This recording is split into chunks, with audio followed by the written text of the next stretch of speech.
ಜೀವನದ ಕುರಿತು ಪ್ರಶ್ನೆಗಳಿಗೆ ಸ್ವಾಗತ. ಈ ಕಾರ್ಯಕ್ರಮಗಳು ಪ್ರಶ್ನೋತ್ತರ ಸ್ವರೂಪದಲ್ಲಿ ಇರುತ್ತದೆ ಮತ್ತು ವಿಶಿಷ್ಟವಾದ ಪ್ರಶ್ನೆಗಳನ್ನು ಒಳಗೊಂಡಿರುತ್ತದೆ. ನಿಮ್ಮಂಥ ಕೇಳುಗರು ದೇವರು, ಏಸು, ಸ್ವರ್ಗ ಮತ್ತು ಪ್ರಾರ್ಥನೆಯ ಬಗ್ಗೆ ಒಳಗೊಂಡಂತೆ ಪ್ರಮುಖವಾದ ವಿವಿಧ ಪ್ರಶ್ನೆಗಳ ಬಗ್ಗೆ ಹೊಂದಿರುತ್ತದೆ. ಇಲ್ಲಿ ಯಾವುದೇ ಪ್ರಶ್ನೆಗೆ ಮಿತಿ ಇಲ್ಲ. ಆದರೆ ಈ ಕಾರ್ಯಕ್ರಮವನ್ನು ಮುನ್ನಡೆಸುವ ನಮ್ಮ ನಿರೂಪಕಿ ಮತ್ತು ನಮ್ಮ ಅತಿಥಿ ಈ ಒಂದು ಕಾರ್ಯಕ್ರಮವನ್ನು ವಿಭಿನ್ನ ದೃಷ್ಟಿಕೋನಗಳೊಂದಿಗೆ ನಮ್ಮನ್ನು ನಡೆಸುತ್ತಾರೆ. ನಮಸ್ಕಾರ. ಜೀವನದ ಕುರಿತು ಪ್ರಶ್ನೆಗಳು ಈ ಕಾರ್ಯಕ್ರಮಕ್ಕೆ ನಿಮ್ಮೆಲ್ಲರಿಗೂ ಸ್ವಾಗತ. ಈ ನಮ್ಮ ಕಾರ್ಯಕ್ರಮವು ಕ್ರೈಸ್ಟ್ ಟು ದ ವರ್ಲ್ಡ್ ಹಾಗೂ ಫೀಬಾ ಇಂಡಿಯಾ ಪ್ರಸ್ತುತಪಡಿಸುತ್ತಿದೆ. ನಿಮಗೆ ತಿಳಿದಿರುವ ಹಾಗೆ ನಮ್ಮ ಕಾರ್ಯಕ್ರಮವು ಪ್ರಶ್ನೆ ಮತ್ತು ಉತ್ತರದ ರೂಪದಲ್ಲಿರುತ್ತದೆ.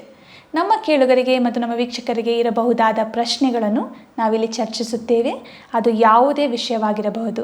ಅದು ಕೆಲವೊಮ್ಮೆ ದೇವರು, ದೇವರ ಆತ್ಮ, ಏಸು, ಪರಲೋಕ, ಮರಣ ಅಥವಾ ಪ್ರಾರ್ಥನೆ. ನಮ್ಮ ಈ ಕಾರ್ಯಕ್ರಮದಲ್ಲಿ ಯಾವುದೇ ಪ್ರಶ್ನೆಗಾಗಿ, ಯಾವುದೇ ವಿಷಯಕ್ಕಾಗಿ ಮಿತಿ ಇರುವುದಿಲ್ಲ. ದಯವಿಟ್ಟು ನಿಮ್ಮ ಪ್ರಶ್ನೆಗಳನ್ನು ನಮಗೆ ಬರೆಯಿರಿ. ಸ್ಕ್ರೀನ್ ಮೇಲೆ ಬರುವ ಈ ನಂಬರ್ಗೆ ನೀವು ಕರೆ ಮಾಡಬಹುದು ಅಥವಾ ವಾಟ್ಸಪ್ ಮೂಲಕ ನಿಮ್ಮ ಪ್ರಶ್ನೆಗಳನ್ನು ನಮಗೆ ಕಳಿಸಬಹುದು. ಇಂದಿನ ಈ ಸಂಚಿಕೆಯ ವಿಷಯ, ನಿಮ್ಮ ಜೀವಿತದಲ್ಲಿ ಅದ್ಭುತ ಆಗಬೇಕಾಗಿದೆಯಾ? ನಮ್ಮ ಎಲ್ಲರ ಜೀವಿತದಲ್ಲಿ ಒಂದಲ್ಲ ಒಂದು ವಿಷಯದಲ್ಲಿ ನಾವು ಒಂದು ಅದ್ಭುತ ಆಗಬೇಕೆಂದು ಇಚ್ಛಿಸುತ್ತೇವೆ, ಅಪೇಕ್ಷೆಯಿಂದ ಕಾದಿರುತ್ತೇವೆ. ಇಂತಹ ವಿಷಯದಲ್ಲಿ ಯೇಸು ನಮಗೆ ಸಹಾಯ ಮಾಡಬಲ್ಲನ? ಯೇಸು ನಿಜವಾಗಲೂ ಅದ್ಭುತ ಕಾರ್ಯ ಮಾಡಬಲ್ಲನ ಎಂದು ನಾವು ಚರ್ಚೆ ಮಾಡೋಣ. ಇಂದಿನ ಸಂಚಿಕೆಯ ಅತಿಥಿ ಮಿಸ್ಟರ್ ಅನೋಷ್. ಸ್ವಾಗತ ಮಿಸ್ಟರ್ ಅನೋಷ್. ನಮಸ್ಕಾರ. ಈ ಕಾರ್ಯಕ್ರಮವನ್ನು ವೀಕ್ಷಿಸಿರುವಂಥ ನಿಮಗೂ ಸಹ ನನ್ನ ಪ್ರೀತಿಯ ನಮಸ್ಕಾರಗಳು. ಈ ಚರ್ಚೆಯನ್ನು ಪ್ರಾರಂಭ ಮಾಡುವ ಮುನ್ನ ಪ್ರಾರ್ಥನೆಯನ್ನು ಮಾಡೋಣ. ಸ್ವಾಮಿ, ಪರಲೋಕದಲ್ಲಿರುವ ನಮ್ಮ ತಂದೆಯೇ, ನೀನು ನಿಜವಾಗಲೂ ಅದ್ಭುತ ಸ್ವರೂಪನಾಗಿದ್ದೀಯಾ ಎಂದು ನಮಗೆ ತಿಳಿಯಪಡಿಸು. ನಿನ್ನ ವಾಕ್ಯದ ಮೂಲಕ ನಿನ್ನ ಅದ್ಭುತ ಕಾರ್ಯಗಳನ್ನು ನಾವು ನೆನೆಸಿ ಅದನ್ನು ನಮ್ಮ ಜೀವಿತದಲ್ಲಿ ಅಪೇಕ್ಷಿಸುವ ಹಾಗೆ ನಮಗೆ ಸಹಾಯ ಮಾಡು. ಯೇಸುವಿನ ಹೆಸರಿನಲ್ಲಿ ಕೇಳುತ್ತೇವೆ, ಆಮೇನ್. ಅನೋಷ್ ಅವರೇ, ಈ ಅದ್ಭುತ ಕಾರ್ಯವನ್ನು ಎಲ್ಲರೂ ಅವರ ಜೀವಿತದಲ್ಲಿ ಅಪೇಕ್ಷೆ ಮಾಡುವಂಥವರಾಗಿರ್ತಾರೆ. ಇಂದಿನ ಸಂಚಿಕೆಯ ವಿಷಯ, ನಿಮಗೆ ಅದ್ಭುತ ಕಾರ್ಯಗಳು ಬೇಕಾಗಿದೆಯಾ ಎಂದು. ಯೇಸು ಕ್ರಿಸ್ತನು ಅನೇಕ ಅದ್ಭುತ ಕಾರ್ಯಗಳನ್ನು ಮಾಡಿದ್ದಾನೆ ಎಂದು ನಾವು ನಂಬುತ್ತೇವೆ. ಆ ವಿಷಯದ ಕುರಿತು ನಾವು ಚರ್ಚೆ ಮಾಡೋಣ. ಮೊದಲನೆಯ ಪ್ರಶ್ನೆ, ಯೇಸುವು ನಿಜವಾಗಲೂ ಅದ್ಭುತ ಕಾರ್ಯಗಳನ್ನು ಮಾಡಿದ್ದಾನ? ನೀವು ಹೇಳಿದ್ದು ಬಹಳ ಒಂದು ನೈಜವಾದಂಥ ಸಂಗತಿ. ಯಾಕಂದರೆ ಪ್ರತಿಯೊಬ್ಬರ ಜೀವಿತದಲ್ಲಿ ಪ್ರತಿನಿತ್ಯ ಅದ್ಭುತ ನಡಿಬೇಕು ಅಂತಲೇ ಆಲೋಚನೆ ಮಾಡ್ತಾರೆ. ಇವಾಗ ನಾವು ಮಾರ್ಕನ ಸುವಾರ್ತೆಯಲ್ಲಿ ನೋಡಬೇಕಾದ್ರೆ ಅನೇಕ ಒಂದು ಉದಾಹರಣೆಗಳು ನಮಗೆ ಈ ಪುಸ್ತಕದಲ್ಲಿ ಸಿಗತ್ತೆ. ಯೇಸು ಸ್ವಾಮಿ ಅದ್ಭುತ ಕಾರ್ಯಗಳನ್ನು ಮಾಡಿರುವಂತಹ ಉದಾಹರಣೆಗಳು. ಇವಾಗ ಮಾರ್ಕನ ಸುವಾರ್ತೆ 1ನೇ ಅಧ್ಯಾಯದಲ್ಲಿ ನಾವು 32ನೇ ವಚನದಿಂದ ನೋಡಿಕೊಳ್ಳುವುದಾದರೆ ಹೇಳುತ್ತೆ, ಸಂಜೆಯಾಗಿ ಹೊತ್ತು ಮುಳುಗಿದ ಮೇಲೆ ಜನರು ಮೈಯಲ್ಲಿ ನೆಟ್ಟಗಿಲ್ಲದವರೆಲ್ಲರನ್ನೂ ದೆವ್ವ ಹಿಡಿದವರನ್ನು ಆತನ ಬಳಿಗೆ ಕರೆತಂದರು. ಊರೆಲ್ಲ ಬಾಗಿಲಿನ ಮುಂದೆ ಒಟ್ಟುಗೂಡಿತು. ಆಗ ಆತನು ತರತರವಾದ ರೋಗಗಳಿಂದ ಮೈಯಲ್ಲಿ ನೆಟ್ಟಗಿಲ್ಲದ ಬಹು ಜನರನ್ನು ವಾಸಿ ಮಾಡಿ ಅನೇಕ ದೆವ್ವಗಳನ್ನು ಬಿಡಿಸಿದನು. ಮತ್ತು ತಾನು ಇಂಥವನೆಂದು ಅವುಗಳಿಗೆ ತಿಳಿದದ್ದರಿಂದ ಆತನು ಅವುಗಳನ್ನು ಮಾತಾಡಗೊಡಿಸಲಿಲ್ಲ. ನೋಡಿ, ಇದು ಒಂದು ಉದಾಹರಣೆ. ಮತ್ತೊಂದು ಉದಾಹರಣೆ, ಇವಾಗ ನಾವು ಮಾರ್ಕನ ಸುವಾರ್ತೆಯಲ್ಲೇನೆ 6ನೇ ಅಧ್ಯಾಯದಲ್ಲಿ ನೋಡಿಕೊಳ್ಳಬೇಕಾದ್ರೆ ಈ 6ನೇ ಅಧ್ಯಾಯದಲ್ಲೂ ಸಹ ಇದೇ ರೀತಿಯಾದಂಥ ಒಂದು ಉದಾಹರಣೆ ನಮಗೆ ಕಂಡು ಬರ್ತದೆ. ಆತನು ಈ 6ನೇ ಅಧ್ಯಾಯದಿಂದ ಕೆಲವು ವಚನ, ಅಂದರೆ 53ನೇ ವಚನದಿಂದ ಮೇಲ್ಗೊಂಡು ಕೆಲವೊಂದು ವಚನಗಳನ್ನು, ಅವರು ಸಮುದ್ರವನ್ನು ದಾಟಿ ಗೆನೆಸರೆತ್ ದೇಶದ ದಡಕ್ಕೆ ಮುಟ್ಟಿ ದೋಣಿಯನ್ನು ಕಟ್ಟಿದರು. ಅವರು ದೋಣಿಯಿಂದ ಇಳಿದ ಕೂಡಲೇ ಜನರು ಆತನ ಗುರುತನ್ನು ಹಿಡಿದು ಆ ಸೀಮೆಯಲ್ಲೆಲ್ಲ ಓಡಾಡುತ್ತಾ ಮೈಯಲ್ಲಿ ನೆಟ್ಟಗಿಲ್ಲದವರನ್ನು ದೋಣಿಯ ಮೇಲೆ ಹಾಕಿಕೊಂಡು ಆತನು ಎಲ್ಲೆಲ್ಲಿ ಇದ್ದಾನೆಂದು ಕೇಳಿದರೋ ಅಲ್ಲಲ್ಲಿ ತೆಗೆದುಕೊಂಡು ಹೋದರು. ಆತನು ಯಾವ ಗ್ರಾಮಗಳಿಗೂ ಯಾವ ಊರು ಹಳ್ಳಿಗಳಿಗೂ ಹೋದನೋ ಅಲ್ಲಿಯವರು ರೋಗಿಗಳನ್ನು ಪೇಟೆಗಳಲ್ಲಿ ಇಟ್ಟು ನಿನ್ನ ಉಡುಪಿನ ಗೊಂಡೆಯನ್ನಾದರೂ ಮುಟ್ಟಗೊಡಿಸಬೇಕೆಂದು ಆತನನ್ನು ಬೇಡಿಕೊಂಡರು. ಆತನನ್ನು ಮುಟ್ಟಿದವರೆಲ್ಲರೂ ಸ್ವಸ್ಥರಾದರು. ನೋಡಿ, ಯೇಸು ಸ್ವಾಮಿ ಅದ್ಭುತ ಕಾರ್ಯಗಳನ್ನು ಮಾಡಿದ್ದಾನೆ. ಈ ಸತ್ಯವೇದದಲ್ಲಿ ನೋಡಬೇಕಾದ್ರೆ ಸುಮಾರು 37 ಅದ್ಭುತ ಕಾರ್ಯಗಳು ಬರೆಯಲ್ಪಟ್ಟಿವೆ. ಆದರೆ ಯೇಸುಸ್ವಾಮಿ ಮಾಡಿರುವಂಥ ಅದ್ಭುತ ಕಾರ್ಯಗಳಿಗೆ ಲೆಕ್ಕ ಇಲ್ಲ. ಇವಾಗ ನಾವು ನೋಡಿಕೊಂಡಂಥ 2 ವೇದ ಭಾಗಗಳಲ್ಲೇ ಆತನು ಅನೇಕ ಜನರನ್ನು ಸ್ವಸ್ಥ ಮಾಡಿದನೆಂಬುದಾಗಿ ಹೇಳ್ತದೆ. ಆದರೆ ಪ್ರತ್ಯೇಕವಾಗಿ ಅದ್ಭುತ ಕಾರ್ಯಗಳನ್ನು ಬರೆದಿರುವಂಥದ್ದು ಒಟ್ಟು 37 ಎಂಬುದಾಗಿ ನಾವು ಅರ್ಥ ಮಾಡಿಕೊಳ್ಬೋದು. ಹೌದು, ಯೇಸುಸ್ವಾಮಿ ಅದ್ಭುತ ಕಾರ್ಯಗಳನ್ನು ಮಾಡಿದ್ದಾನೆ. ಈ ಅದ್ಭುತ ಕಾರ್ಯಗಳನ್ನೆಲ್ಲ ಮಾಡಿದಾಗ ಆತನು ಒಬ್ಬ ಜಾದುಗಾರನಾಗಿ ಅಥವಾ ಒಂದು ಶೋಮ್ಯಾನ್ ಅನ್ನೋ ರೀತಿಯಲ್ಲಿ ಯೇಸುಸ್ವಾಮಿ ಫೀಲ್ ಆಗಿರ್ಬೋದಲ್ಲ? ನೋಡಿ, ಇದು ಒಳ್ಳೆ ಪಾಯಿಂಟ್ ಆಯಿತಾ. ನಾವು ಅನೇಕ ಬಾರಿ ಏನು ಮಾಡ್ತೇವೆ, ನಾವು ಮಾಡುವಂಥ ಕೆಲಸ ಕಾರ್ಯಗಳು ಅದು ಒಂದು ಸ್ವಲ್ಪ ಪ್ರತ್ಯೇಕವಾಗಿದ್ದರೆ, ಅದು ಸ್ವಲ್ಪ ವಿಭಿನ್ನವಾಗಿದ್ದರೆ, ಎಲ್ಲರೂ ನೋಡಬೇಕು, ಅದ್ರ ಮೂಲಕ ನನಗೆ ಹೆಸರು ಬರಬೇಕು, ನಾನು ಹೆಸರುವಾಸಿ ಆಗಬೇಕು ಅನ್ನುವಂಥ ಉದ್ದೇಶದಿಂದ ಕಾರ್ಯಗಳನ್ನು ಮಾಡುವುದು ಉಂಟು. ಆದರೆ ಯೇಸುಸ್ವಾಮಿ ಅದ್ಭುತ ಕಾರ್ಯಗಳನ್ನು ಮಾಡುವಾಗ ತಾನು ಪ್ರಸಿದ್ಧಿಯಾಗಬೇಕು, ತನ್ನ ಹೆಸರು ಇನ್ನೂ ಹೆಚ್ಚಾದ ಜನರಿಗೆ ಗೊತ್ತಾಗಬೇಕು ಅನ್ನುವಂಥ ಉದ್ದೇಶದಿಂದ ಮಾಡಲಿಲ್ಲ. ಜನರು ನರಳುತ್ತಿದ್ದಂತಹ ಪರಿಸ್ಥಿತಿಯನ್ನು ನೋಡಿ ಆತನಿಗೆ ಅನುಕಂಪವಿತ್ತು. ಆ ಅನುಕಂಪದ ಕಾರಣದಿಂದ ಜನರನ್ನು ಸ್ವಸ್ಥ ಮಾಡುವುದನ್ನು ನಾವು ಕಾಣ್ತೇವೆ. ಅದನ್ನು ಹೊರತುಪಡಿಸಿ ಜನರಿಂದ ಆತನ ಹೊಗಳಿಕೆಯನ್ನು ತೆಗೆದುಕೊಳ್ಬೇಕು, ಆತನ ಹೆಸರು ತುಂಬ ಫೇಮಸ್ ಆಗಬೇಕು ಅನ್ನುವಂಥ ಉದ್ದೇಶದಿಂದ ಆತನು ಈ ಅದ್ಭುತ ಕಾರ್ಯಗಳನ್ನು ಮಾಡುವುದಿಲ್ಲ. ಆ ಥರ ಮಾಡುವುದೇ ಆಗಿದ್ದರೆ ಯೇಸುಸ್ವಾಮಿಯನ್ನು ನಮ್ಮ ರಕ್ಷಕನು ಅಂತ ಕರೀಲಿಕ್ಕೆ ಅಸಾಧ್ಯ. ಯಾಕೆಂದರೆ ಹೆಸರುವಾಸಿ ಆಗುವಂಥ ಉದ್ದೇಶದಿಂದ ಜನರು ಮಾಡ್ಬೋದು, ಆದರೆ ದೇವರಿಗೆ ಆ ಉದ್ದೇಶ ಇರಲಿಲ್ಲ. ಕೊರತೆ ಇದ್ದಲ್ಲಿ ಅದ್ಭುತ ಕಾರ್ಯಗಳನ್ನು ಮಾಡಿ. ಹೌದು, ಅವ್ರಿಗೆ ಆ ಪರಿಸ್ಥಿತಿಯಲ್ಲಿ ಅವ್ರಿಗೆ ಬಿಡುಗಡೆ ಬೇಕಾಗಿತ್ತು, ಆ ಒಂದು ಸಮಯದಲ್ಲಿ ಬಿಡುಗಡೆ ಬೇಕಾಗಿತ್ತು. ಆ ಒಂದು ಕಾರಣದಿಂದ ಅನುಕಂಪದಿಂದ, ನಾ ಹೇಳ್ತಾ ಇದ್ದಲ್ಲ, ಅನುಕಂಪ, ಕಂಪ್ಯಾಷನ್ ಅಂತ ಹೇಳ್ತಾರೆ. ಸೊ ಆ ಒಂದು ಕರಳು ಕಿವುಚುವಂತಹ, ಸೊ ಈ ಒಂದು ಭಾಷೆಯನ್ನು ಉಪಯೋಗಿಸ್ತಾರೆ. ಸೊ ಆ ಭಾವನೆಯಿಂದ ಯೇಸುಸ್ವಾಮಿ ಅದ್ಭುತ ಕಾರ್ಯಗಳನ್ನು ಮಾಡಿರುವುದು ಉಂಟು. ಇತ್ತೀಚೆಗೆ ಏನಾಗ್ತದೆ ಅಂದರೆ, ಒಂದು ಆವಿಷ್ಕಾರವನ್ನು ನಾವು ನೋಡಿದಾಗ, ವಿಮಾನವಾಗಿರಲಿ ಅಥವಾ ಒಂದು ಸಬ್ಮರೀನ್ ಆಗಿರಲಿ ಅಥವಾ ಯಾವುದೇ ಒಂದು ಆವಿಷ್ಕಾರವನ್ನು ನೋಡಿದಾಗ ಅದೇ ಒಂದು ದೊಡ್ಡ ಅದ್ಭುತ ಎಂದು ನಾವು ನೆನೆಸ್ತೇವೆ. ಹೀಗಿರುವಾಗ ಯೇಸುಸ್ವಾಮಿ ಮಾಡಿದ ಅದ್ಭುತ ಕಾರ್ಯಗಳನ್ನು ನಂಬುವುದಕ್ಕೆ ಒಂದು ಸ್ವಲ್ಪ ಕಷ್ಟ ಆಗ್ಬೋದು. ನೋಡಿ, ಈ ಲೋಕದಲ್ಲಿ ಈ ಮನುಷ್ಯನ ಪ್ರಯಾಣ ಆರಂಭ ಆದಾಗಲಿಂದ ಅನೇಕ ಆವಿಷ್ಕಾರಗಳು ನಡೆದಿದೆ, ಇಲ್ಲ ಅಂತ ನಾನು ಹೇಳ್ತಾರ. ಆ ಆವಿಷ್ಕಾರದ ಸಲುವಾಗಿಯೇ ನಾವು ನಮ್ಮ ಜೀವಿತಗಳು ಬದಲಾವಣೆ ಆಗಿದೆ. ಇವಾಗ ನೋಡಿ, ಇವಾಗ ವಿಮಾನ ನಾವು ಯಾವತ್ತೂ ಅಂದ್ಕೊಂಡಿರಲಿಲ್ಲ ಒಂದು ದೇಶದಿಂದ ಇನ್ನೊಂದು ದೇಶಕ್ಕೆ ಸುಲಭವಾಗಿ ಹೋಗಬಹುದು. ಹಡಗುಗಳ ಮೂಲಕ ಹೋಗ್ತಾ ಇದ್ರು ಜನ, ಆದರೆ ಬಹಳ ಸಮಯ ಹಿಡಿತಾ ಇತ್ತು. ಆದರೆ ಈಗ ವಿಮಾನ ಬಂದ ನಂತರ ಎಲ್ಲವೂ ಸಮೀಪವಾಗಿರುವಂತಹ ಒಂದು ರೀತಿಯಾದಂಥ ಆಲೋಚನೆ. ಸೊ ಅಲ್ಲಿಗೆ ಈ ಆವಿಷ್ಕಾರಗಳು ಬೇಕು. ಆದರೆ ಯೇಸುವಿನ ಅದ್ಭುತ ಕಾರ್ಯಗಳನ್ನು ನಾವು ನೋಡುವಾಗ ಅಲ್ಲಿ ಜನರ ಜೀವಿತಗಳು ಬದಲಾವಣೆ ಆಗ್ತದೆ. ಅವರ ಸಂಪೂರ್ಣ ಆ ಭಾವನೆಗಳು ಅದು ಬದಲಾವಣೆ ಆಗ್ತದೆ. ಇಲ್ಲಿ ನಾವು ಏನು ಅಂದ್ಕೊಂಡಿರ್ತೇವೆ ಅದಕ್ಕಿಂತ ಮಿಗಿಲಾಗಿ ಕಾರ್ಯಗಳು ನಡೆಯುತ್ತಾ ಇದೆ. ಅದು ಯೇಸುಸ್ವಾಮಿ ಮಾಡಿದಂಥ ಅದ್ಭುತ ಕಾರ್ಯ. ಅಂದರೆ ಅಲ್ಲಿ ಏನು ಪ್ರಕೃತಿ ಇರುತ್ತಲ್ಲ, ನಾವು ಅಂದ್ಕೊಂಡಿರ್ತೇವೆ ಇದಿಷ್ಟೇ ಆಗಲಿಕ್ಕೆ ಸಾಧ್ಯ. ಆದರೆ ಯೇಸುಸ್ವಾಮಿ ಅದ್ಭುತ ಕಾರ್ಯ ಮಾಡುವಾಗ ಅದೆಲ್ಲವನ್ನು, ಆ ಆಲೋಚನೆಗಳನ್ನು ಮೀರಿ ಕಾರ್ಯಗಳಾಗುವಂಥದ್ದನ್ನು ನಾವು ಕಾಣ್ತೇವೆ. ಅಲ್ಲಿಗೆ ಆ ಅದ್ಭುತ ಕಾರ್ಯಗಳು ಈ ಪ್ರಕೃತಿಗೆ ಸಂಬಂಧವಾದಂತಹ ಆ ಒಂದು ಲಾ ಅಂತ ಹೇಳ್ತೀವಲ್ಲ, ಅದನ್ನು ಮೀರಿ ನಡೆಯುವಂತಹ ಕಾರ್ಯಗಳಾಗಿರ್ತವೆ. ಯೇಸು ಎಂಥ ಅದ್ಭುತ ಕಾರ್ಯಗಳನ್ನು ಮಾಡಿದ್ದನು ನಾವು ಈ ರೀತಿಯಲ್ಲಿ ಅರ್ಥ ಮಾಡ್ಕೊಳ್ಬೋದು. ಯೇಸುಸ್ವಾಮಿ ಮಾಡಿರುವಂಥ ಅದ್ಭುತ ಕಾರ್ಯಗಳನ್ನು ಬ್ರಾಡಾಗಿ, ವಿಸ್ತಾರವಾಗಿ ಒಟ್ಟು 3 ಭಾಗಗಳಾಗಿ ನಾವು ನೋಡ್ಕೊಳ್ಬೋದು. ಒಂದು, ಸ್ವಸ್ಥತೆಯ ಅದ್ಭುತ ಕಾರ್ಯಗಳು. ಯಾರ್ಯಾರ ಮೈಯಲ್ಲಿ ರೋಗಗಳಿದ್ದವೋ ಅಂಥವರನ್ನು ಸ್ವಸ್ಥ ಮಾಡಿದಂಥದ್ದು. ಸೊ ಅಲ್ಲಿಗೆ ಮೊದಲನೇದು ಸ್ವಸ್ಥತೆಯ ಅದ್ಭುತ ಕಾರ್ಯಗಳು. ಎರಡನೇದಾಗಿ ನಾವು ನೋಡಿಕೊಳ್ಳುವಾಗ ಈ ಪ್ರಕೃತಿಗೆ ಸಂಬಂಧಪಟ್ಟಂತಹ ಅದ್ಭುತ ಕಾರ್ಯಗಳು. ಸೊ ಈ ಪ್ರಕೃತಿಯನ್ನೇ ಒಂದು ರೀತಿಯಲ್ಲಿ ಒಂದು ಆಶ್ಚರ್ಯ ಮೂಡಿಸುವಂತಹ ಅದ್ಭುತ ಕಾರ್ಯಗಳು. ಮೂರನೇದಾಗಿ ಈ ಸ್ಪಿರಿಟ್ ವರ್ಲ್ಡ್ ಎಂಬುದಾಗಿ ಹೇಳ್ತೇವೆ. ಈ ಆತ್ಮಗಳು ಕೂಡಿರುವಂತಹ, ಅಂದರೆ ಏನು, ದೆವ್ವ ಹಿಡಿದಿರುವಂಥವರನ್ನು ವಾಸಿ ಮಾಡಿರುವಂಥದ್ದು, ಆ ರೀತಿಯಾದಂಥ ಅದ್ಭುತ ಕಾರ್ಯಗಳು. ಒಟ್ಟು 3 ಭಾಗಗಳನ್ನು ನಾವು ನೋಡಿಕೊಳ್ಬಹುದು. ಒಂದೊಂದಾಗಿ ಇದ್ರ ಬಗ್ಗೆ ಚರ್ಚೆ ಮಾಡೋಣ. ಮೊದಲನೇದಾಗಿ ನೀವು ಹೇಳಿದ್ರು ಸ್ವಸ್ಥತೆಯ ಅದ್ಭುತ ಕಾರ್ಯಗಳು. ಎಂತಹ ಸ್ವಸ್ಥತೆ? ಇಲ್ಲ ಯಾವ ಕಾಯಿಲೆ, ಇಲ್ಲ ಯಾವ ರೋಗಗಳಿಗೆ ಸ್ವಸ್ಥತೆಯನ್ನು ಯೇಸುಸ್ವಾಮಿ ನೀಡಿದನು? ನೋಡಿ, ಈ ಪ್ರಶ್ನೆಯನ್ನು ನೀವು ಕೇಳುವಾಗ ಇಲ್ಲಿ ಇದು ಒಂದೇ ಅನ್ನುವಂಥ ಒಂದು ಚೌಕಟ್ಟು ಇಲ್ಲ. ಇವಾಗ ನೋಡಿ, ಜ್ವರ ಪೇತ್ರನ ಅತ್ತೆಗೆ ಜ್ವರ ಇತ್ತು, ಜ್ವರವನ್ನು ವಾಸಿ ಮಾಡ್ದ.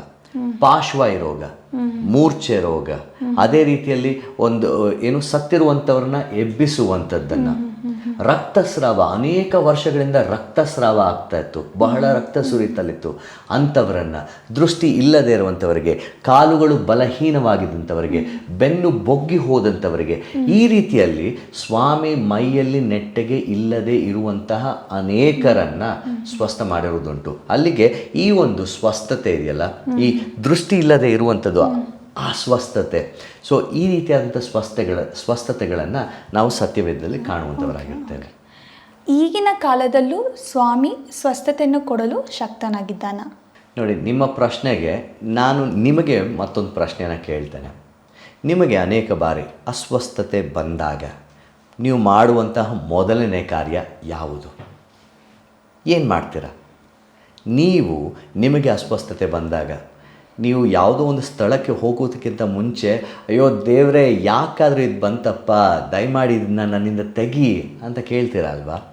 ಅನೇಕ ಬಾರಿ ಆ ಅಸ್ವಸ್ಥತೆಯಿಂದ ದೇವರು ನಿಮ್ಮನ್ನು ಕಾಪಾಡಿದಾನಲ್ವಾ?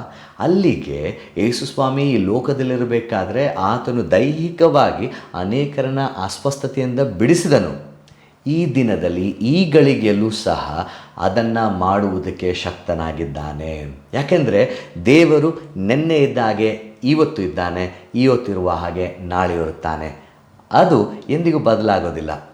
ಆದರೆ ಆ ಸ್ವಸ್ಥತೆ ಮಾಡುವುದಕ್ಕೆ ಶಕ್ತತೆಯನ್ನು ಯಾವಾಗಲೂ ಹೊಂದಿದವನಾಗಿರ್ತಾನೆ.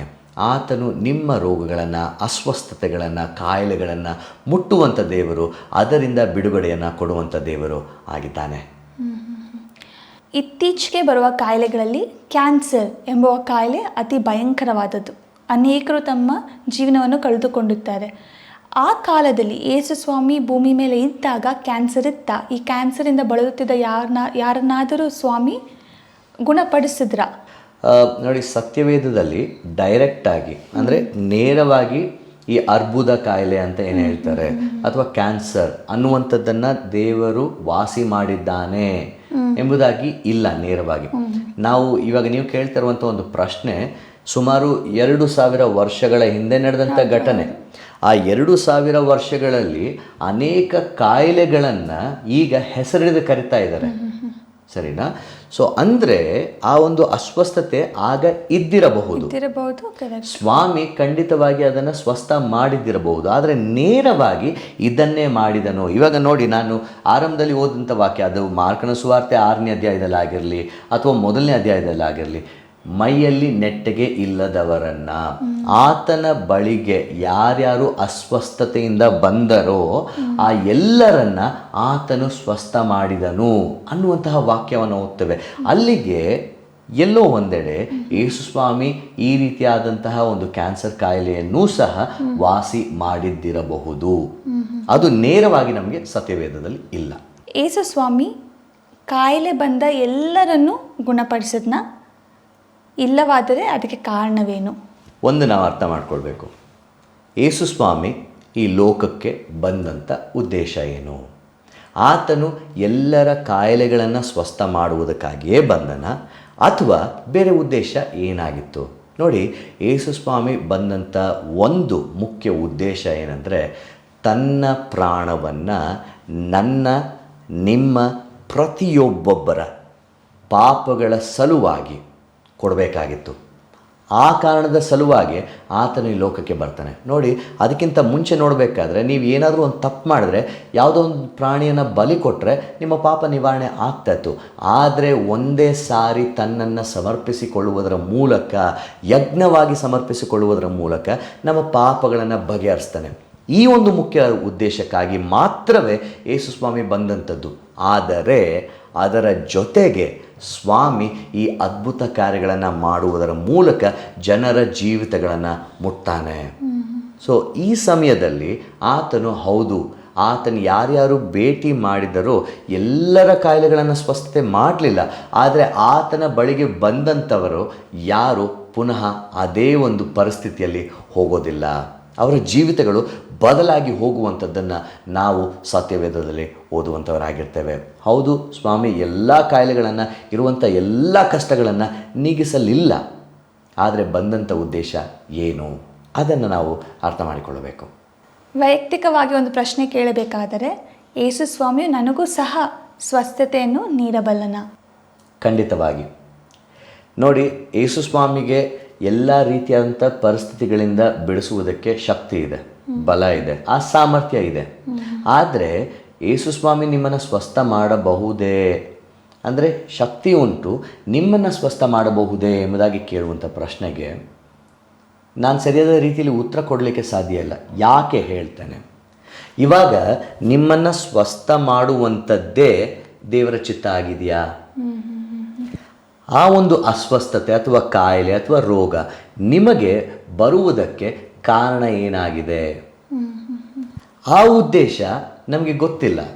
ಆ ಉದ್ದೇಶದ ಮೂಲಕ ದೇವರಿಗೆ ಮಹಿಮೆ ಉಂಟಾಗಬಹುದು. ಆದರೆ ನಾವು ನನ್ನ ಸ್ವಸ್ಥತೆ ಮಾಡು ಸ್ವಾಮಿ, ನನ್ನ ಸ್ವಸ್ಥತೆ ಮಾಡು.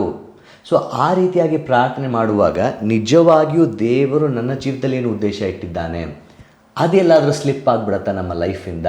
ಇದನ್ನು ನಾವು ಅರ್ಥ ಮಾಡಿಕೊಳ್ಳಬಹುದು. ಹೌದು, ಆತನಿಗೆ ಎಲ್ಲ ಕಾಯಿಲೆಗಳು, ಎಲ್ಲ ರೋಗಗಳನ್ನು ಸ್ವಸ್ಥ ಮಾಡುವಂತಹ ಅಧಿಕಾರ ಇದೆ, ಶಕ್ತಿ ಇದೆ, ಸಾಮರ್ಥ್ಯ ಇದೆ. ಆದರೆ ಅದೇ ನಿಮ್ಮ ಜೀವಿತದಲ್ಲಿ ಆಗಬೇಕಾ? ಅದನ್ನು ನಾವಿಲ್ಲಿ ಖಾತ್ರಿಪಡಿಸ್ಕೊಳ್ಬೇಕು. ಯಾಕೆಂದರೆ ಸ್ವಾಮಿಗೆ ಅದರ ಮೂಲಕ ಮಹಿಮೆ ಉಂಟಾಗುವಂತಹ ಪರಿಸ್ಥಿತಿಗಳು ಉಂಟಾ? ಸೊ ಇದನ್ನು ನಾವು ಆಲೋಚನೆ ಮಾಡಬೇಕಾಗಿದೆ. ಯೇಸುವಿನ ಹಿಂಬಾಲಕರು ಸಹ ಅನಾರೋಗ್ಯಕ್ಕೆ ಒಳಗಾಗ್ತಾರ? ನೋಡಿ, ನಮಗೆ ಸತ್ಯವೇದದಲ್ಲೇ ಅನೇಕ ಉದಾಹರಣೆ ಉಂಟು. ಇವಾಗ ನಾನು ಪೇತ್ರನ ಅತ್ತೆ ಅಂತ ಹೇಳಿದೆ. ಇವಾಗ ಪೇತ್ರ ಆತನು ಯೇಸು ಸ್ವಾಮಿಗೆ ಬಹಳ ನಿಕಟವಾಗಿರುವಂತಹ ಒಬ್ಬ ವ್ಯಕ್ತಿ ಅಲ್ವಾ? ಯೇಸು ಸ್ವಾಮಿಯೊಂದಿಗೆ ಸೇವೆ ಮಾಡ್ತಾ ಇದ್ದಾನೆ. ಅವನ ಕುಟುಂಬದಲ್ಲಿ ಅಸ್ವಸ್ಥತೆ ಇತ್ತು ಅಲ್ವಾ? ಅದೇ ರೀತಿಯಲ್ಲಿ ಪೌಲನ ಕುರಿತು ನಾವು ದೇವರ ವಾಕ್ಯಗಳನ್ನು ಓದ್ಕೊಳ್ಬೇಕಾದ್ರೆ ಆತನು ಸಹ ಅನೇಕ ಬಾರಿ ಅಸ್ವಸ್ಥತೆಯಲ್ಲಿ ಇರುವಂಥದ್ದನ್ನು ನಾವು ಕಾಣ್ತೇವೆ. ತಿಮೋತಿಗೂ ಸಹ ಅದನ್ನೇ ಹೇಳುವಂಥದ್ದನ್ನು ಕಾಣ್ತೇವೆ. ಅಸ್ವಸ್ಥತೆಯಿಂದ ಹೊರಗಡೆ ಬರುವುದಕ್ಕೆ ಏನು ಮಾಡಬೇಕು ಅಂತ ಪೌಲನ ಹೇಳುವಂಥದ್ದನ್ನು ಕಾಣ್ತೇವೆ. ಅಲ್ಲಿಗೆ ದೇವರನ್ನು ನಂಬಿರುವಂಥ ಜನರಿಗೂ, ದೇವರನ್ನು ಹಿಂಬಾಲಿಸುವಂಥವರಿಗೂ, ಯೇಸು ಸ್ವಾಮಿಯನ್ನು ಹಿಂಬಾಲಿಸುವಂಥವರಿಗೂ ಸಹ ಈ ಅಸ್ವಸ್ಥತೆಗಳು, ಕಾಯಿಲೆಗಳು, ರೋಗಗಳು ಬರುತ್ತವೆ. ಅದರಿಂದ ಅವರು ದೂರ ಉಳಿದಿಲ್ಲ. ಆದರೆ ಸ್ವಾಮಿ ಕಾರ್ಯ ಮಾಡುವಂತಹ ರೀತಿ ಬೇರೆ. ಆ ರೀತಿಯಲ್ಲಿ ನಾವು ಎಲ್ಲೋ ಒಂದೆಡೆ ದೇವರಿಗೆ ಮಹಿಮೆಯನ್ನು ತರುವಂಥವರಾಗಿರ್ತೇವೆ. ಇವಾಗ ಎರಡನೇ ಭಾಗಕ್ಕೆ ಬರೋಣ. ನೀವು ಪ್ರಕೃತಿಯ ಕುರಿತು ಹೇಳಿದ್ರಲ್ಲ, ಪ್ರಕೃತಿಯ ಕುರಿತು ಎಂತಹ ಅದ್ಭುತ ಕಾರ್ಯಗಳನ್ನು ಯೇಸು ಸ್ವಾಮಿ ಮಾಡಿದನು? ಸ್ವಾಮಿ ಈ ಪ್ರಕೃತಿಗೆ ಸಂಬಂಧಪಟ್ಟಂತಹ ಅದ್ಭುತ ಕಾರ್ಯಗಳಿದೆಯಲ್ಲ, ಈ ರೀತಿಲೂ ಆಗತ್ತಾ, ಅಯ್ಯೋ ಇದು ಸಹ ಇವನು ಮಾತು ಕೇಳತ್ತಾ ಅನ್ನುವಂಥ ಪ್ರತಿಕ್ರಿಯೆಯನ್ನು ಮೂಡಿಸುವಂತಹ ಅನೇಕ ಕಾರ್ಯಗಳನ್ನು ಸ್ವಾಮಿ ಮಾಡಿದ್ದಾನೆ. ಮೊದಲನೇ ಉದಾಹರಣೆ ಕೊಡಬೇಕಾದ್ರೆ, ಬೋರ್ಗರಿಯುವಂಥ ಸಮುದ್ರ ಅಂದರೆ ಎತ್ತರವಾದಂಥ ಅಲೆಗಳನ್ನು ಹಾಕುತ್ತಿದ್ದಂಥ ಸಮುದ್ರ, ಆ ದೋಣಿಯನ್ನು ಮುಳುಗಿಸಿ ಅವರೆಲ್ಲರ ಪ್ರಾಣವನ್ನು ಹಾನಿಯಾಗ್ತದಂಥ ಸಮುದ್ರ ಸಮಾಧಾನವಾಗಲಿ ಅಂದಾಕ್ಷಣ ತಣ್ಣಗಾಗಿ ಹೋಗುವಂಥದ್ದನ್ನು ಕಾಣ್ತೇವೆ. ಆಗಲೇ ಶಿಷ್ಯರು ಹೇಳುವಂಥದ್ದು, ಅಯ್ಯೋ ಇದು ಸಹ ಸಮುದ್ರನೂ ಸಹ ಇವನ್ ಮಾತು ಕೇಳತ್ತಾ? ಎಂತಹ ಒಂದು ಅದ್ಭುತ ಕಾರ್ಯ ಇರ್ಬೋದು. ಮತ್ತೊಂದು ಅದ್ಭುತ ಕಾರ್ಯವನ್ನು ನೋಡಬೇಕಾದ್ರೆ, ನೀರು ದ್ರಾಕ್ಷಾರಸ ಆಗಲಿಕ್ಕೆ ಸಾಧ್ಯವಾ? ಹೇಗೆ ಸಾಧ್ಯ? ಇದು ನಾವು ಸಾಮಾನ್ಯ ಜ್ಞಾನದಿಂದ ನಾವು ಯೋಚನೆ ಮಾಡಲಿಕ್ಕೆ ಆಗೋದಿಲ್ಲ. ಮತ್ತೊಂದು ಕಾರ್ಯ, ಕೆಲವೇ ಮೀನು, ಕೆಲವೇ ರೊಟ್ಟಿಯಲ್ಲಿ ಆತನು 2 ಬಾರಿ ದೊಡ್ಡ ದೊಡ್ಡ ಗುಂಪಿನ ಜನರಿಗೆ, ಸುಮಾರು 5,000 ಜನರಿಗೆ, ಗಂಡಸರೇ 5,000, ಹೆಂಡತಿ ಮಕ್ಕಳನ್ನ ಸೇರಿಸಿದ್ರೆ ಎಷ್ಟು ಜನ ಆಗುತ್ತೆ? ಯಾಕಂದರೆ ಒಬ್ಬ ಚಿಕ್ಕ ಬಾಲಕ ಆ ಒಂದು ಆಹಾರವನ್ನು ತಂದು ಕೊಡ್ತಾನೆ. ನನ್ನ ಹತ್ರ 5 ರೊಟ್ಟಿ 2 ಮೀನಿದೆ. ಒಬ್ಬ ಚಿಕ್ಕ ಬಾಲಕ, ಅಲ್ಲಿಗೆ ಮಕ್ಕಳು ಸಹ ಅಲ್ಲಿದ್ದರು, ಮಹಿಳೆಯರು ಸಹ ಇದ್ದರು. ಆದರೆ ಸತ್ಯವೇದ ಹೇಳುತ್ತೆ, ತಿಂದಂತಹ ಒಂದು ಜನರ ಗುಂಪು 5,000 ಗಂಡಸರು. ಸೊ ಕೆಲವೇ ರೊಟ್ಟಿಗಳಲ್ಲಿ, ಕೆಲವೇ ಮೀನುಗಳನ್ನು ಆತನು ಅನೇಕ ಜನರಿಗೆ ಹಂಚದ್ದನ್ನು ನಾವು ಕಾಣ್ತೇವೆ. ಸೊ ಈ ರೀತಿಯಲ್ಲಿ ಪ್ರಕೃತಿಯೇ ಒಂದು ರೀತಿಯಲ್ಲಿ ಆಶ್ಚರ್ಯಗೊಳ್ಳುವಂತಹ ರೀತಿಯಲ್ಲಿ ಆತನು ಅದ್ಭುತ ಕಾರ್ಯಗಳನ್ನು ಮಾಡಿರುವಂಥದ್ದು ನಾವು ಕಾಣ್ತೇವೆ. ದೇವರು ನಿಜವಾಗ್ಲೂ ಸರ್ವಶಕ್ತನಾಗಿದ್ದರೆ ಈ ಪ್ರವಾಹ ಬಂದಾಗ ಅಥವಾ ಭೂಕಂಪವಾದಾಗ ಅಥವಾ ಪ್ರಕೃತಿಯಲ್ಲಿ ಏರುಪೇರಾದಾಗ ಅದನ್ನು ತಡೆಯಬಹುದಲ್ಲ? ಮತ್ತೊಂದು ಬಹಳ ಮುಖ್ಯವಾದಂಥ ಪ್ರಶ್ನೆ. ನಾವು ಅನೇಕ ಬಾರಿ ಅಂದ್ಕೊಳ್ತೇವೆ, ಅಯ್ಯೋ ದೇವರು ಸರ್ವಶಕ್ತನಲ್ವಾ, ಆತನು ಇದನ್ನ ಮಾಡ್ಬೋದು, ಅದನ್ನು ಮಾಡ್ಬೋದು, ಆ ರೀತಿಯಲ್ಲಿ ಕಾರ್ಯ ಮಾಡ್ಬೋದು, ಈ ರೀತಿಯಲ್ಲಿ ಕಾರ್ಯ ಮಾಡ್ಬೋದು, ಇದನ್ನು ಯಾಕೆ ತಡೀಲಿಲ್ಲ? ನೋಡಿ, ಇಲ್ಲಿ ಎರಡು ರೀತಿಯಲ್ಲಿ ಉತ್ತರ ಕೊಡಲಿಕ್ಕೆ ನಾನು ಇಷ್ಟಪಡ್ತೇನೆ. ಮೊದಲನೇದು ಆತ್ಮಿಕವಾದಂಥ ರೀತಿಯಲ್ಲಿ, ಸತ್ಯವೇದಕ್ಕೆ ಆಧಾರವಾಗಿರುವಂಥ ರೀತಿಯಲ್ಲಿ. ನಾವು ಆದಿಕಾಂಡ ಪುಸ್ತಕ 1ನೇ ಅಧ್ಯಾಯ 2ನೇ ಅಧ್ಯಾಯ ನೋಡಿಕೊಳ್ಳುವಾಗ ದೇವರ ಸೃಷ್ಟಿ ಕಾರ್ಯವನ್ನು ನೋಡ್ತೇವೆ. ಆತನು ಪ್ರತಿದಿನ ಕೆಲವೊಂದು ವಿಷಯಗಳನ್ನು ಸೃಷ್ಟಿ ಮಾಡುವಾಗ ಇದು ಒಳ್ಳೆಯದು, ಇದು ಒಳ್ಳೆಯದು, ಇದು ಒಳ್ಳೆಯದು ಎಂಬುದಾಗಿ ಸೃಷ್ಟಿ ಮಾಡ್ತಾನೆ. ಅದೇ 6ನೇ ದಿನ ಎಲ್ಲವನ್ನು ಸೃಷ್ಟಿ ಮಾಡಿ ಮುಗಿಸಿದ ನಂತರ ಇದು ಬಹು ಒಳ್ಳೆಯದು ಅನ್ನುವಂಥದ್ದು ನಾವು ಕಾಣ್ತೇವೆ. ಪ್ರಾಬ್ಲಮ್ ಏನಾಗುತ್ತೆ, 3ನೇ ಅಧ್ಯಾಯದಲ್ಲಿ ಯಾವಾಗ ಆದಾಮ ಹವ್ವಳು ತಪ್ಪನ್ನು ಮಾಡ್ತಾರೆ, ಅವರ ಮೂಲಕ ಕೇವಲ ಅವರಿಗೆ ಮಾತ್ರವೇ ಪ್ರಾಬ್ಲಮ್ ಆಗೋದಿಲ್ಲ, ಅವರನ್ನು ಹೊತ್ತಂಥ ಭೂಮಿಯು ಸಹ ಶಾಪಗ್ರಸ್ತವಾಗ್ತದೆ. ಅಲ್ಲಿಂದ ಅನೇಕ ರೀತಿಯಾದಂಥ ಈ ಹವಾಮಾನದಲ್ಲಿ ವೈಪರೀತ್ಯ ಆಗುವಂಥದ್ದನ್ನು ನಾವು ಕಾಣ್ತೇವೆ. ಸೊ ಹಾಗಾಗಿ ಅಲ್ಲಿಂದ ಅನೇಕ ರೀತಿಯಾದಂಥ ಬೇರೆ ಬೇರೆ ಸಂಗತಿಗಳನ್ನು ನಾವು ನೋಡ್ತಾ ಬರ್ತೇವೆ. ಇದು ಮೊದಲನೆಯದು. ಸೊ ಅಲ್ಲಿಗೆ ಈ ರೀತಿಯಾದಂಥ ಕಾರ್ಯಗಳು ಸತ್ಯವೇದದ ಆಧಾರವಾಗಿ ಆಗುವಂಥದ್ದನ್ನು ನಾವು ಕಾಣ್ತೇವೆ. ಎರಡನೇದಾಗಿ ನಾವು ನೋಡ್ಕೊಳ್ಬೇಕಾದ್ರೆ, ಎಲ್ಲೋ ಒಂದು ಕಡೆ ನೀವು ನಾನು ಹೆಚ್ಚಾಗಿ ಸ್ವಾರ್ಥರಾಗಿಲ್ವಾ? ಅನೇಕ ಬಾರಿ ನಮ್ಮ ಸುತ್ತಮುತ್ತಲೂ ಆಗುತ್ತಿರುವಂತಹ ಈ ಒಂದು ಪ್ರವಾಹ, ಅತಿವೃಷ್ಟಿ ಆಗಿರ್ಬೋದು, ಅನಾವೃಷ್ಟಿ ಆಗಿರ್ಬೋದು, ಅಥವಾ ಈ ಒಂದು ಟೆಂಪ್ರೇಚರ್, ಗ್ಲೋಬಲ್ ವಾರ್ಮಿಂಗ್ ಎಂಬುದಾಗಿ ಹೇಳ್ತೇವಲ್ಲ, ಇದರಲ್ಲಿ ನಮ್ಮ ಕೊಡುಗೆಯೂ ಸಹ ಇಲ್ವಾ? ನಾವು ಸಹ ಅದಕ್ಕೆ ಕಾರಣಕರ್ತರಲ್ವಾ? ಎಲ್ಲೋ ಒಂದು ಕಡೆ ನಮ್ಮ ಸ್ವಾರ್ಥ ಹೆಚ್ಚಾಗಿ ನಾವು ನಮ್ಮ ಪ್ರಕೃತಿಗೆ ಮರ್ಯಾದೆ, ಗೌರವ ಕೊಡದೇ ಇರುವಂತಹ ಕಾರಣ, ದೇವರ ಸೃಷ್ಟಿಗೆ ಆ ಒಂದು ಗೌರವವನ್ನು ಕೊಡದೇ ಇರುವಂಥ ಕಾರಣ, ನಾವು ಸ್ಟುವರ್ಡ್ಗಳಾಗಿ ಹಾರೈಕೆ ಮಾಡದೇ ಇರುವಂಥ ಕಾರಣದಿಂದ ಈ ಒಂದು ರೀತಿಯಾದಂಥ ವೈಪರೀತ್ಯ ಆಗ್ತಾ ಇಲ್ವಾ? ಸೊ ಅಲ್ಲಿಗೆ ಈ ಎರಡು ರೀತಿಯಾದಂಥ ಒಂದು ಉತ್ತರವನ್ನು ಕೊಡಲಿಕ್ಕೆ ನಾನು ಇಷ್ಟಪಡ್ತೇನೆ. ಒಂದು, ಸತ್ಯವೇದದ ಮೂಲಕ ಯಾವಾಗ ಆದಾಮ ಹವ್ವಳು ತಪ್ಪನ ಮಾಡಿದರೋ ಅದರ ಜೊತೆಗೆ ಭೂಮಿಯು ಸಹ ಶಾಪಗ್ರಸ್ತವಾಗ್ತದೆ. ಎರಡನೇದಾಗಿ, ಎಲ್ಲೋ ಒಂದೆಡೆ ನಾನು ಸಹ ಅದಕ್ಕೆ ಕಾರಣನಾಗಿದ್ದೇನಾ? ಆ ರೀತಿಯಲ್ಲಿ ನಾವು ನೋಡಿಕೊಳ್ಳಬಹುದು. ಒಂದು ಎಚ್ಚರಿಕೆಯ ರೀತಿಯಲ್ಲಿ ಅದನ್ನು ನೋಡಿ. ಹೌದು, ಇದು ಬಹಳ ಎಚ್ಚರಿಕೆಯನ್ನು ಮೂಡಿಸಲೇಬೇಕು. ಯಾಕಂದರೆ ಈ ಸಮಯದಲ್ಲಿ ನಾವು ಎಚ್ಚೆತ್ತುಕೊಳ್ಳಲಿಲ್ಲ ಅಂದರೆ ನಮ್ಮ ಮಕ್ಕಳಿಗೆ ಬಿಟ್ಟು ಹೋಗಲಿಕ್ಕೆ ಏನೂ ಇರೋದಿಲ್ಲ, ನಾಶನ ಒಂದು ಬಿಟ್ಟರೆ. 3ನೇ ಭಾಗಕ್ಕೆ ಬಂದಾಗ ದುರಾತ್ಮಗಳ ಬಗ್ಗೆ ಹೇಳಿದ್ರಿ ನೀವು. ಈ ಆತ್ಮಗಳು ಅಥವಾ ದುರಾತ್ಮಗಳು ಇದೆ ಎಂದು ನಂಬೋದಕ್ಕೆ ಸ್ವಲ್ಪ ಕಷ್ಟವಾಗಬಹುದಲ್ವಾ? ನೋಡಿ, ಯೇಸುಸ್ವಾಮಿಯೂ ಸಹ ಅಷ್ಟೇ, ಅಥವಾ ವಾಕ್ಯಗಳನ್ನು ಬರೆದಿರುವಂಥ ಅಪೋಸ್ತಲರಾಗಲಿ ತಮ್ಮ ವಾಕ್ಯಗಳಲ್ಲಿ ಬರೆಯುತ್ತಾರೆ.